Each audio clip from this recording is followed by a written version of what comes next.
Это перекресток улиц Достоевского и Вишневского. Здесь одно из аварийных мест города. Самые частые нарушения – проезд на красный и разворот там, где он запрещен. Артак Касьян за рулем уже более 8 лет. Торопился забрать своего ребенка из школы. Сократил путь с нарушением. Развернулся в неположенном месте.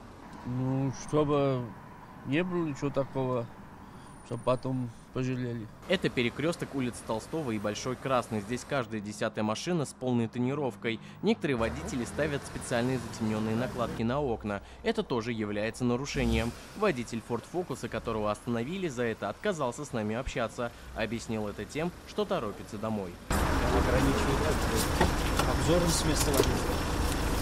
Надо будет устранить.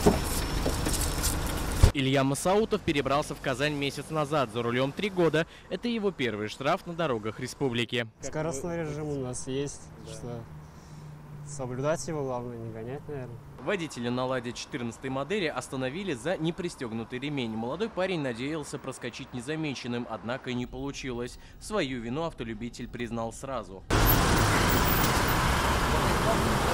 Более 20 экипажей ГАИ проехали по основным улицам Казани. По словам автоинспекторов, самые частые нарушения – непристегнутый ремень безопасности, выезд на встречку и проезд на запрещающий сигнал светофора. Сегодня, с учетом пятницы, субботы и воскресенья, личный состав госавтоинспекции нацелен на пресечение именно управления транспортными средствами в нетрезвом состоянии, в состоянии опьянения.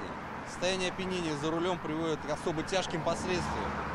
И личный состав госавтоинспекции нацелен именно на пресечение таких грубых правонарушений. Личный состав города Казани, госавтоинспекции, целенаправленно проинструктирован и будет проводить мини-тоннели. Мы не будем стоять на одном месте. Только за вчерашний рейд автоинспекторы выявили 10 нарушителей. Операция «Мини-тоннель» будет продолжаться. Искандер Гималдинов, Игорь Романов, ТНВ, Казань.